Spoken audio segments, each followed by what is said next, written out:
大家好，今天呢教大家画一幅这个梅花的这样一个插花的这样一幅构图。那这个插花的话呢，就会画到小花瓶，其实呢有点和一些清供图是有点接近，是有一点点接近的。那我们这节课呢就教大家一个花瓶，一枝梅花，非常简单的一幅小画非常简单的一幅。首先还是调墨。然后呢，画梅花，你像画这种梅花的时候呢，我们可以先画好它的花瓶，先画它的花瓶，然后再画花，再添加花。那花瓶怎么画呢？花瓶其实有很多种画法，对不对？就是说我们平常生活当中遇到一些好的瓶瓶罐罐都可以去保存下来，都可以呢，就是作为我们的绘画的一些素材、一些资料。那比方说今天这个，老师就给大家画一幅既简单而且呢比较好玩的这样一个小瓶子，就非常简单其实呢，我们可以先从瓶口开始画起。画的时候呢，注意这个构图，对吧？瓶口画在哪儿呢？你不要画在正中间嘛，你画在1/2的地方，它就不好看。你可以画一个矮矮的，也可以呢画一个矮矮的小花盆，也可以呢画一个高高的小花瓶，尽量避开1/2，这样的话画面它才更生动。画完之后，然后我们可以从这个地方画。从1/2稍高的位置调一个淡墨，对不对？调一个淡墨，画上它的小瓶口这就是它的小瓶口。小瓶口画好之后呢，接着画上它的什么呢？画上它的小肚子、小腰以及小肚子。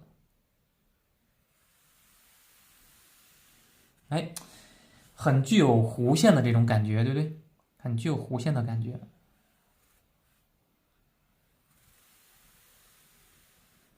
轻轻的这样一画轻轻的这样一画。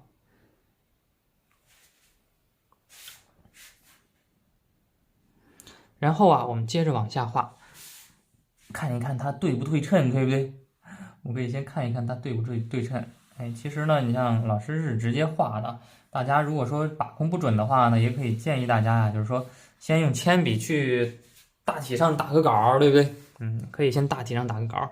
像老师这个地方其实是就是补了一笔嘛，补了一笔的话呢也不要紧这个地方我们也补上它一笔。就是说其实画画嘛，它还是那句话，它画不坏是吗？它可以调整。并且说，尤其是写意画，有时候呢，它也不必要，就是说必须要画的那么对称有时候你稍微偏一点也行。看画的是哪种感觉。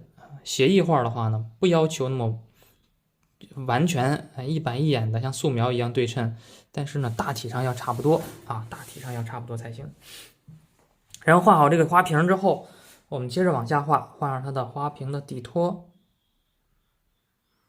这个用浓墨去画，上面的花瓶用的是淡墨，下边这个底托呢我们用浓墨，一条线两条线画上它的底托。底托画的时候呢也是有浓有淡，有干有湿，对不对？画上它的这个底托的小腿儿，底托的小腿儿3条腿的这样一个小底托。后边这个是后面的，前面2个后面1个它是一个环形的嘛，一个圆形的这样一个小底托。画好这个之后呢，我们接着往下画，接着往下边去画。这是它的小瓶口，然后呢，这个地方我们再来上一个它的一些小花纹，瓶身的一些小花纹，可以用这种颤笔，直接就这样颤抖着去画它就行，对吧？这也是增加它的瓶身上的这种变化感增加它的这种变化感。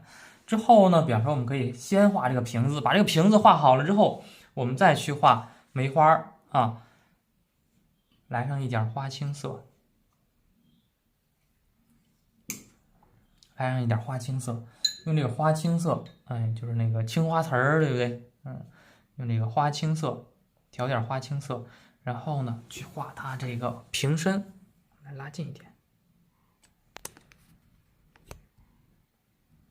去画它这个瓶身，瓶身怎么画呢？画的时候一小段一小段的，就是说，其实这个就是中国画的一些纹样了。这个纹样的话呢，我们有时候也可以自己去搜集一些素材，或者是呢，也可以自己编排这都可以，就是说可以自己搜集，也可以自己编排。你说我自己编一套，编一些这个纹样，那可以吗？当然没问题啊，这个都是可以的。就是说，当然你要编出来好看，对不对？比方这种的，哎，半圆形的这种纹样啊，半圆形的纹样，这个地方有了啊，然后呢，从这个地方再画过去，也是半圆形的，对不对？也是半圆形的。半圆形的完了之后呢，这个地方又是半圆形的，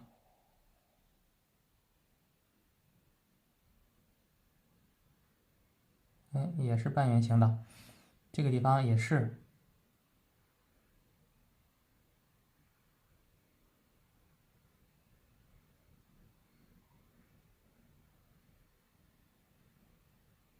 是吧？它其实就是一个纹样的这种变化嘛，其实就是纹样的一种变化，可以给它简单的再补上一些，对不对？再补上一点，可以了。这个是这个纹样，然后呢，比方说我们这个地方再画上一些，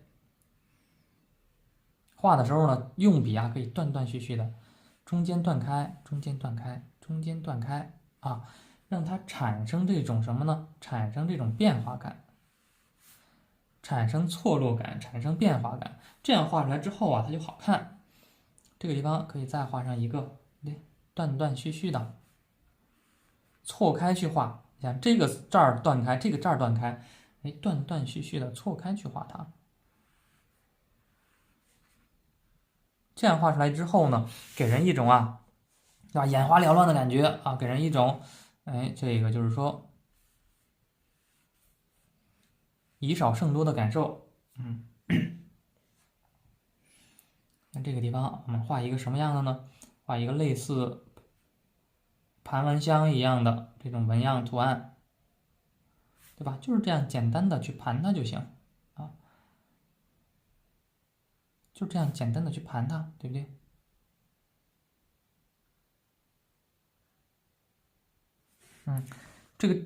这个地方是小豁口，像走迷宫一样，有这个感觉吗？这个地方先画上啊，从这边过来，过来之后从这儿断开小口子啊，画上它的小迷宫。这边的话呢，就是反过来了啊，这边断开小口子，然后这样去画它，这样去画它。这边断开小口子，然后这边呢也是一样，哎，从这边断开小口子，哎，就是它是对称的啊，它是对称的，从中间劈开这两个对称，从这个中间劈开这两个对称，从这个中间劈开这两个对称，哎，对称的纹样，纹样的话呢，它都是对称的这种。然后呢，这是纹样，我们画好了，下边啊，我们再来上两个，哎，可以画上这个，还画这种的吧，对，简单好画。还画这种纹样的，对吧？那这样的话，其实这个小瓶子啊，大感觉就已经出现了。然后呢，这个时候啊，我们给它加上一个什么呢？瓶子身上我们画上一个呀，画上一个小补景，画上什么呢？画上一只小兰花吧。比方说这个地方，我们走上一只小兰花，哎，注意这种蓝叶子的提按，按下去提起来。按下去提起来，哎，虽然花很小，对不对？虽然花啊很小，但是呢，一点都不能含糊啊，一点都不能含糊的。越是这种小的细节，越应该注意。这个就考验我们什么呢？考验我们这种，就是说，多功能的这种基本功了。说不仅要求我们画梅花画的非常好，要画这种小画的时候呢，还要求我们呢。画这个竹子也能画这个兰花也能画得非常好看，这样去画它，然后呢，画完之后，对吧？它作为补景存在，虽然它只是作为补景存在，但是呢，它是非常精致的，它是非常精致的。这个就是我们平常嘛，要多练，对不对？各种各样的，哎，这个花卉都要练，要不然你用的时候呢，就发怵了，就不知道怎么画了嘛。点上它的小花儿，哎。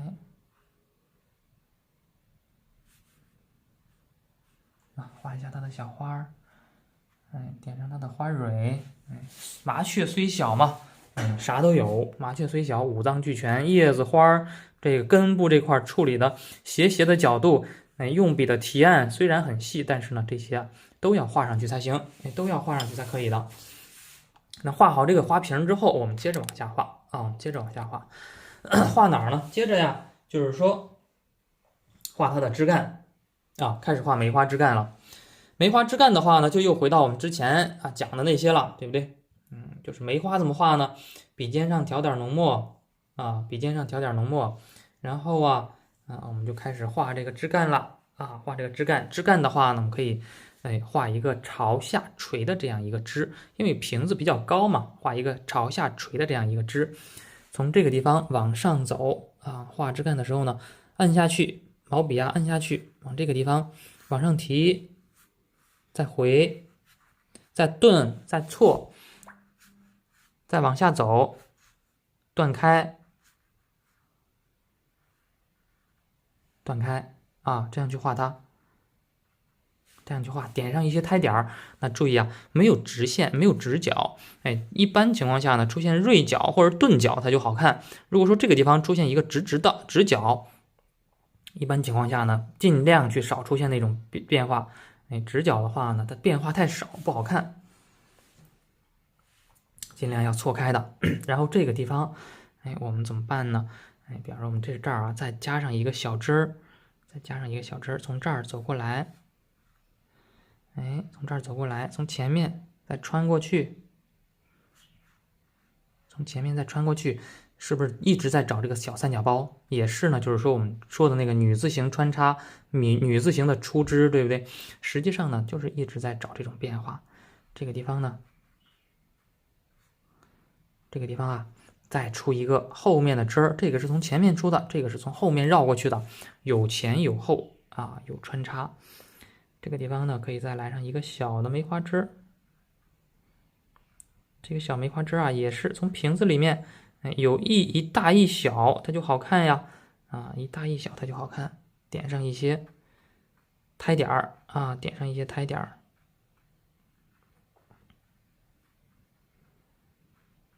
点上一些胎点儿。好，那么这样的话呢，其实这个梅花的一个大感觉我们就已经画好了我们就已经画好了。接着往下面画，调一个红色的，我们画什么样的梅花呢？比方说我们画一只红梅吧。红梅的话呢，可以用朱标颜色，然后呢，用到曙红颜色也可以呢用到一下胭脂颜色。朱标、曙红加胭脂，对不对？朱标加曙红加胭脂，然后换一支专门画红色的这个毛笔，我们开始画它。先调这个朱标色先调朱标色，笔尖上呢调曙红色笔尖上调曙红，在笔尖上呢来点胭脂，在笔尖上来点胭脂颜色，然后我们开始往下画。然后我们接着往下画，就是说，画的时候呢，比方这个地方画上一个正面的梅花，好不好？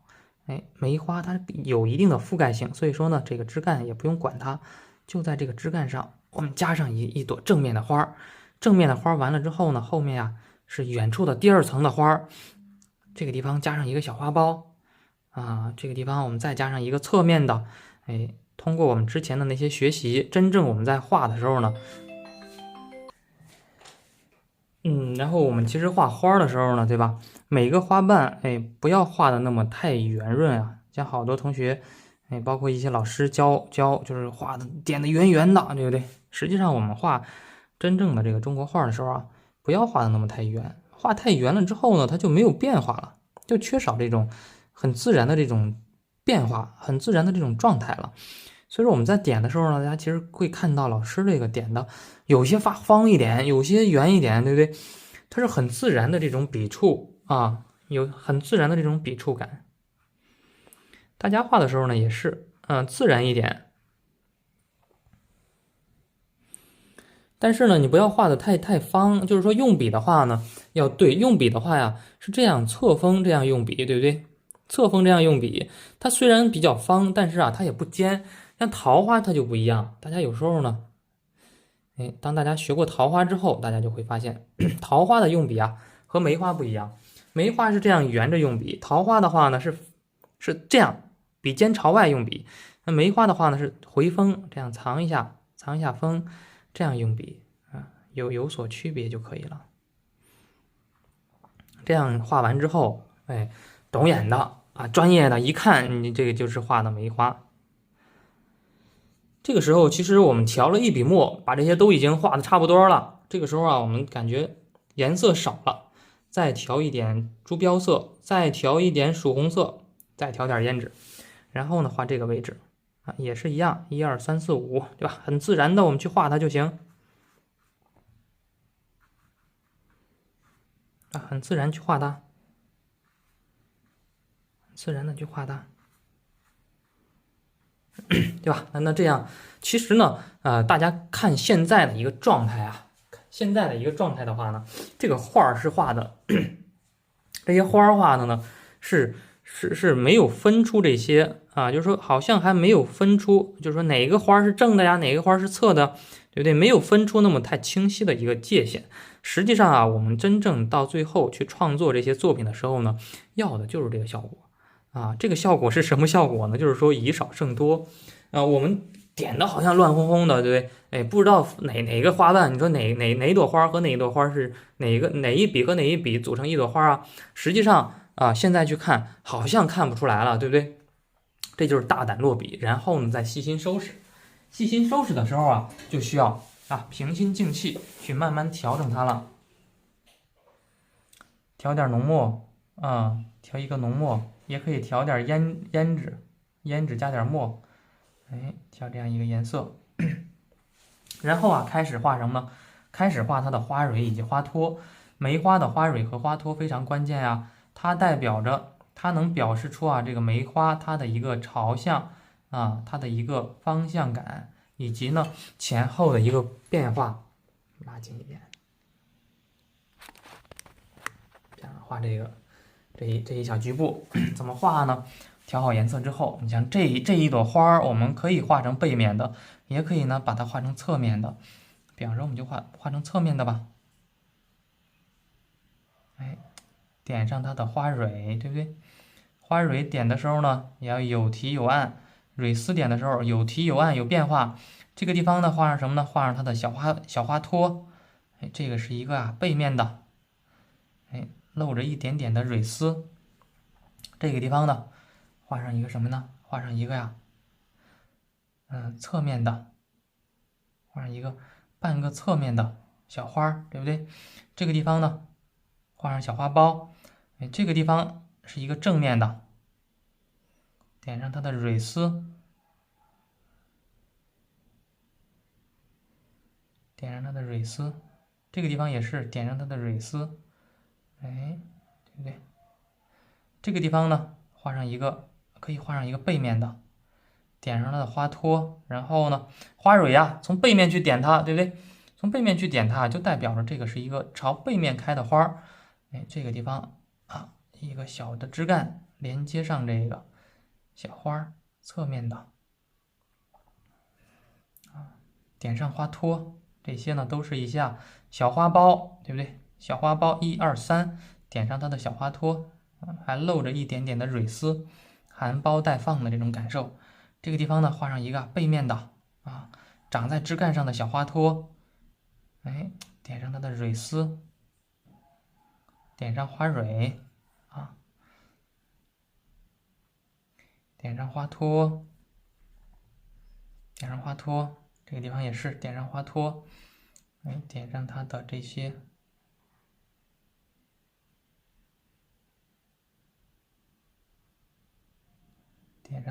花蕊，这个地方来上一个小花苞，这个地方也是小花苞，这个地方也是小花苞，对吧？都是小花苞，就直接点小花托就行。小花苞就比较简单了，直接点花托就可以了。然后比方说这些地方，我觉得这些地方加上一些胎点儿更丰富，对吧？简单的加点胎点儿，哎，对，简单的加点胎点儿，加上一些小枝干，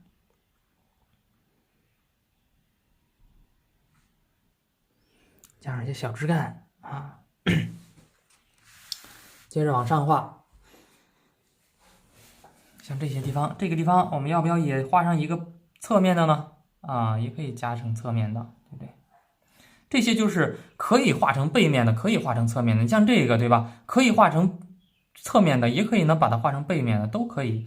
我们择优而选择，这个我们画成侧面的，侧后方的会更好看一点啊。所以说我们就把花蕊点在后面，这朝后面开的啊。这个地方也是，对吧？哎。其实我们在点花瓣的时候呢，并没有考虑这么太多，哎，只不过呢，我们点完之后，我们根据我们画面的当下的一个状态，然后呢去加的这些啊，去加的花蕊，去加的这些东西啊，小枝干这个地方我们穿插过去，加上一个小枝干，是吧？加上一些小枝干。好，那这样的话，这个梅花啊，这幅小画。哎，一幅简单的这样一个小插画啊，小插瓶子的画，我们就画好了呀。哎，简单的给它圆润过去，对，圆过去啊，我们要，对吧？这样一幅小画，其实我们就完成了啊，是不是觉得蛮简单的？重点呢就是说，一是这个花瓶的一个高度，我们要把控好，不要画在画面的1/2啊。第二的话呢，像这些花纹的话呢，可以单独去搜集一些素材，不仅是可以画老师课上这种可以画一些横点的呀，或者是呢干脆不画这些花纹，直接画上一只小竹枝，或者是一个小兰花啊，这都可以。梅兰竹菊嘛，或者画上一棵小松树，对吧？也非常漂亮呀。注意画的时候呢，要顺势而为之。像这个枝儿，我们朝这边的，那你这个兰花你也朝这边。如果说兰花朝这边，哎，呛着来，这画就不顺溜，就不好看。画的时候呢，画竹枝也是从这边朝这边去画竹枝，画小松树也是从这儿往这儿画小松树，对吧？产生区别，要不产生关联，它就好看啊，产生关联就好看。因为它们不是一个物象嘛，本身就有区别，然后呢，你在方向上再区别那么大，出来之后啊，它就不好看了。所以说，在变化之中啊，我们找相同；在相同之中，我们找变化，这就是中国画的，这就是中国画的精髓啊！学会这个呀，大家就学会了如何去创作，如何去布局这些了。然后呢，我们提个字儿啊，提字儿的话，提在哪儿呢？我们可以提在这上面，就提在这个小花瓶上面吧。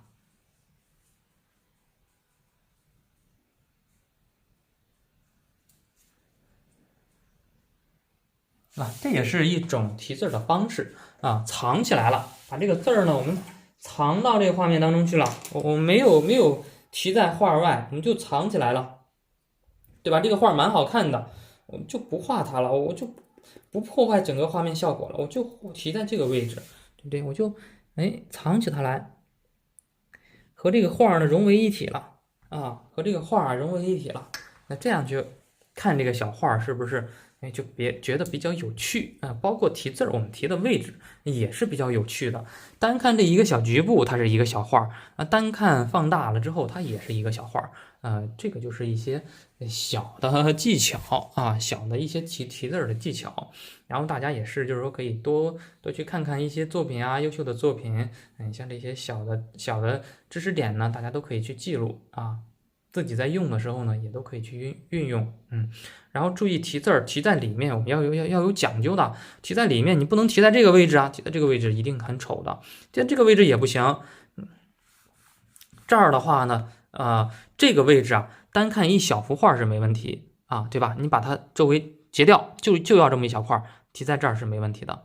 但是我们去放大整个画面看，题在这个位置是不是在画面中间的位置啊？1/2的位置，对不对？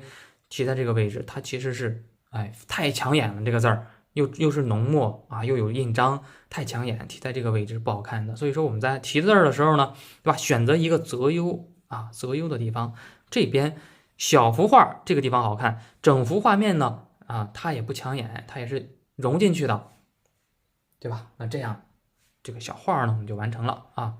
今天就给大家讲到这里。